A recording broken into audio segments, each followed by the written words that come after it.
राणे, मी खरं तर त्यांचं नाव सुद्धा घेत नाही. कोण नितेश राणे? त्यांना कशा करता एवढं मोठं करायचं? प्रतापगडावर जी अफजल खानाची कबर आहे त्या कबरीच्या भोवतीचं तुम्ही त्या ठिकाणी अनधिकृत बांधकाम उडवलं, कुणी विरोध केला? मग त्यावेळेला तुम्ही कबर का नाही काढलीत? त्यांच्याच पक्षाचे आमदार नागपूरमध्ये सांगतात की हे पूर्णपणे गृह विभागाचं अपयश आहे, पोलिसांचं अपयश आहे, पोलिसांनीच हे सगळं घडवलं असं जे सांगतात. ते पोलीस खातं राज्याच्या मुख्यमंत्र्यांच्याकडे आहे, गृहमंत्र्यांच्याकडे आहे. त्यामुळे मी म्हणण्यापेक्षा सत्ताधारी पक्षाचे लोक हे गृह विभागाचं अपयश आहे म्हणतात. त्यानंतर संबंध महाराष्ट्रभर त्याची प्रतिक्रिया उमटताना दिसली आहे. अगदी मध्यवर्ती भाग असलेला देशाचा तिथे अशा पद्धतीची दंगल घडणं यासाठी कोण जबाबदार आहे असं तुम्हाला वाटतं? आणि महाराष्ट्र सरकार ते रोखण्यामध्ये पूर्णपणे अपयशी ठरलं असं वाटतं? असं आहे, काल जी नागपूरमध्ये 2 गटामध्ये 2 समाजामध्ये दंगल झाली त्याचा मी सुरुवातीला जाहीरपणे निषेध करतो.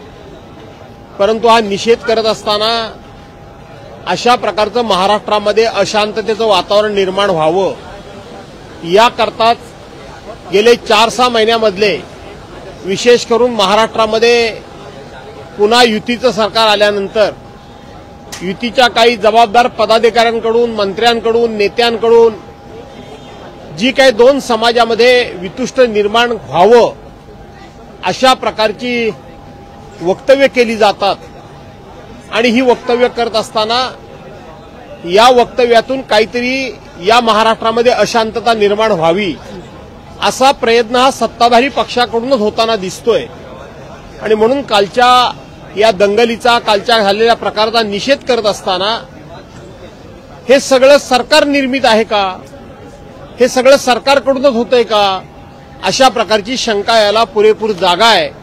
कारण गेले कित्येक दिवस ज्या पद्धतीनं महाराष्ट्रातल्या कबरीचं राजकारण हे सत्ताधारी पक्षाकडून केलं जातं, म्हणजे औरंगजेब हा क्रूरकर्मा होता, औरंगजेब हा अतिशय क्रूर अशा प्रकारचा प्रशासक आणि राजा होता, अतिशय निर्दयी होता.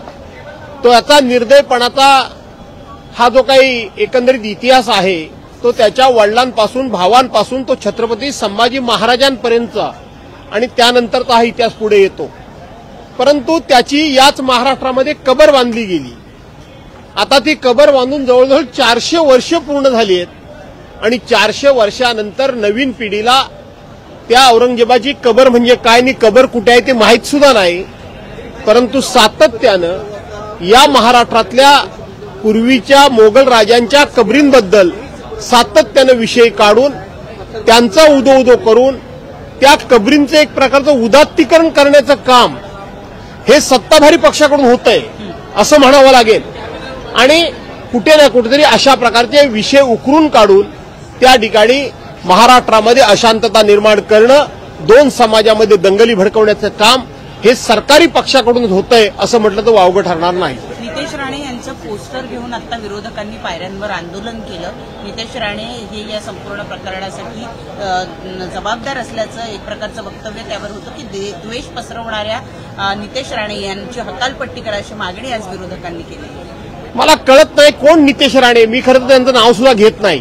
कोण नितेश राणे? त्यांना कशा करता एवढं मोठं करायचं?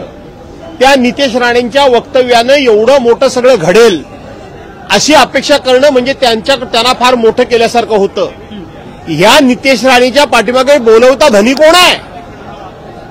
निलेश राणेंना बोलवता कोण आहे?